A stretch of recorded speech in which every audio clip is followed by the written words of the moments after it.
Well, Molly, as always, it seems like you're enjoying Fight Week. Is that true? Yeah, I mean, these are the times we live for, aren't they?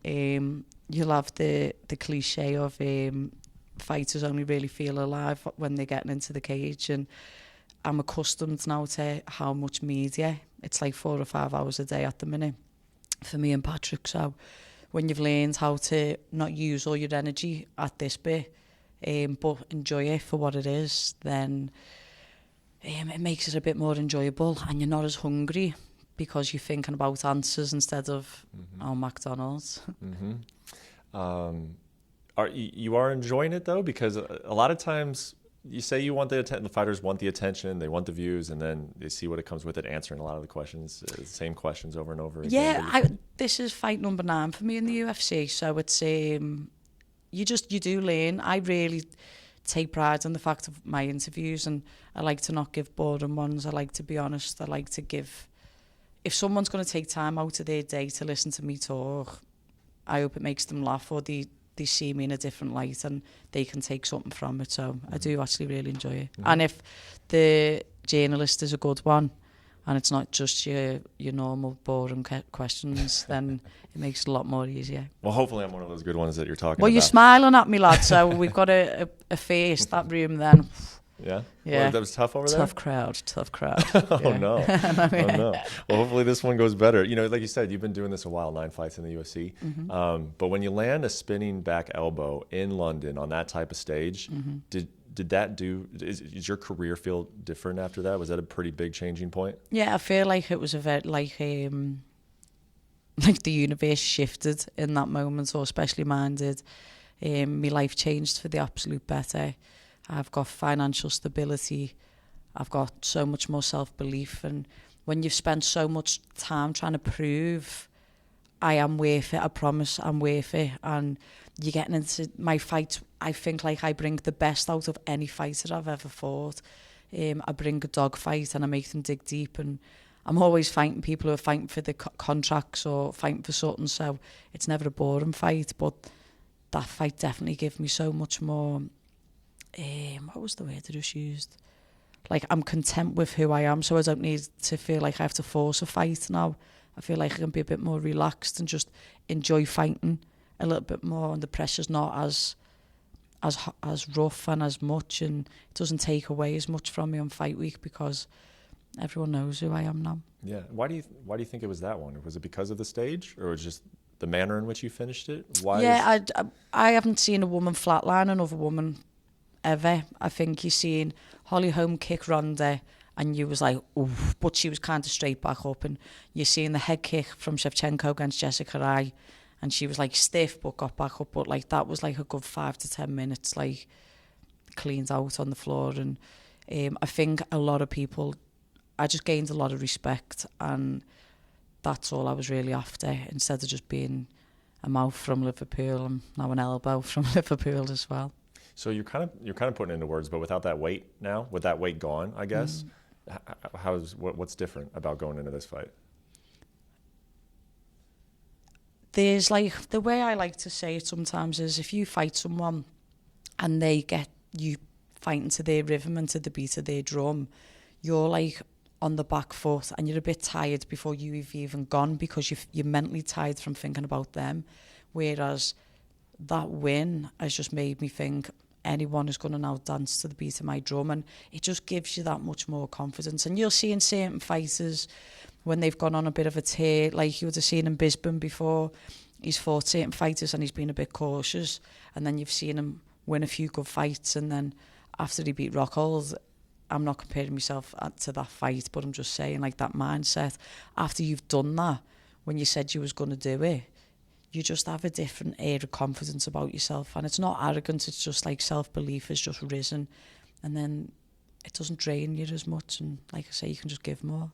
Well, it's interesting to hear you talk about which fighter's drumbeat is the fight going to go to, because I feel like that could be really important in this fight in particular, just because of your styles. You know, you have more of a, like you said, put people in a dogfight, and she likes to have kind of that distance kickboxing. Do you feel which one has the advantage, I guess, in that type of matchup?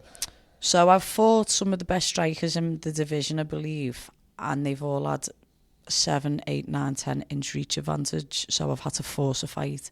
and then you get a fight where, for the first time in my whole amateur boxing or professional MMA career, I'm fighting with a reach advantage.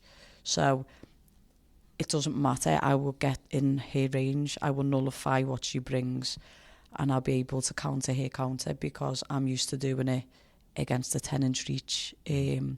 I understand the fight could go one or two ways. She's either going to be striking off the back foot, like you say, kickboxing style, or she's going to try and pin me against the cage, use elbows, use knees.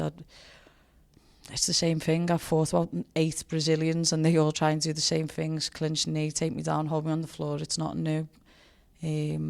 She's probably just got bigger arms than any of them who I've fought before. Like this way, not this way. Yeah.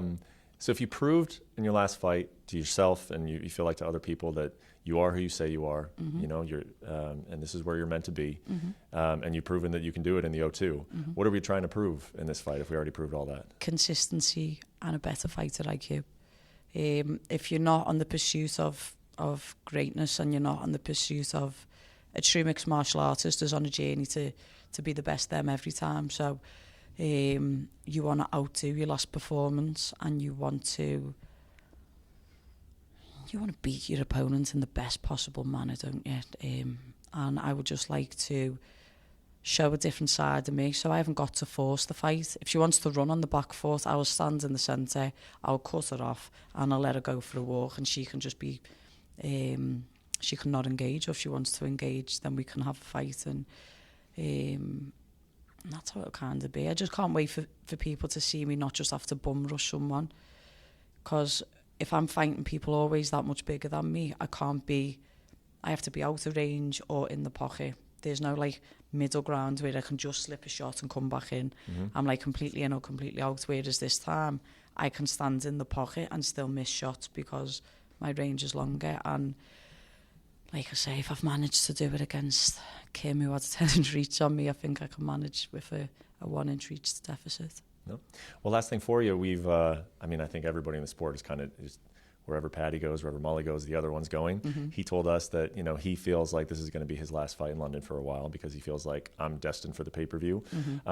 Is that kind of how you see it too? Do you see yourself in Vegas with Paddy and hopefully a bunch of English fans coming over and making that trip? Is that sort of what you see in the second half of the year? I think if I was fighting, if you look at us from Cage Warriors, regardless if I was on the card or not, if I was fighting, he was in my corner. If he wasn't, and if he was fighting, I was in the changing rooms. Every loss, I was being one of the only people. There'd be about 6 of us in the changing rooms. I've been there at the bottom and I've been there at the top.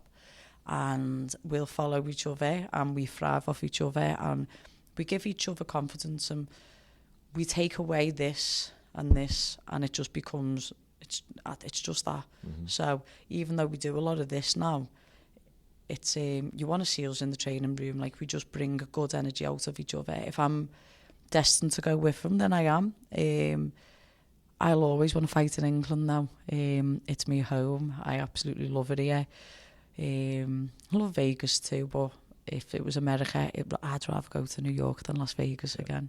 I think coming from boxing, I watched a family member recently fight in Madison Square Garden and I was just like, I need to do this. Not even box, but just like fight in this arena. And then if I could never fight again, I could say I've actually ticked off.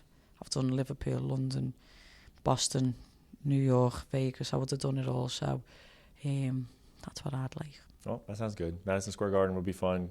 Vegas would be fun. And then I hope we get to check that Liverpool box again for you before it's all. Well, I was just saying to Adam Catherall, imagine in a couple of fights' time, if I keep building momentum, why I couldn't bring it to a smaller arena, do you know what I mean, with a lesser crowd. Not that I couldn't fight at this one, but give the girls in Europe an opportunity to headline a card. And I'm sure they'd stick me with someone like Macy Barber or Jojo who would just be like this and the fans would be absolutely going for it. So that'd be, that's a dream also. Doesn't sound like a hard sell to me. I know. All right. Thank you so much for the time. We're really looking forward to it. Boss. Thank you for watching ESPN on YouTube. For live streaming sports and premium content, subscribe to ESPN+.